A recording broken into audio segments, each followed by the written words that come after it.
ஆமா நாங்க தோத்துட்டோம். என்ன தோத்துட்டோம்னா நான் முடங்கி கிடப்போம்னு நினைச்சீங்களா?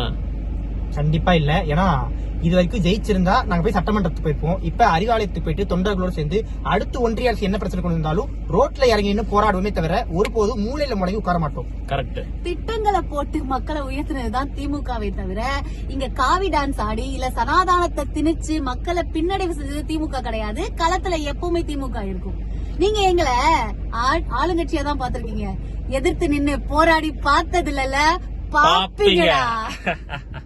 தோத்துட்டோம் அப்படிங்கறது உண்மைதான். ஆனா யார்கிட்ட தோத்துட்டோம் அப்படிங்கறதுலதான் கொஞ்சம் வருத்தம் இருக்கு. ஏன்னா ஒரு அரசியல் புரிதல் இருக்கிற ஒரு கூட்டத்துக்கிட்ட மோதி நாங்க தோத்துருந்தோம் அப்படின்னு சொன்னா அதை பெருமையா ஏத்துக்கிட்டு இருப்போம். ஆனா தமிழ்நாட்டு மக்கள் ஒரு நடிகர் பின்னாடி ஒரு கவர்ச்சியின் பின்னாடி போறாங்களே அப்படிங்கிற ஒரு வருத்தம் எங்களுக்கு இருக்கு. இந்த தோல்வியில முழு பொறுப்பையும் திமுகவை ஏத்துக்குது. ஏன்னு சொன்னா தோக்கப்பட்டதுக்கான காரணம் இங்க இருக்கிற மக்களை இன்னும் முழுமையான அரசியல் படுத்தாததுதான். அடுத்து வரக்கூடிய தேர்தல்கள்ல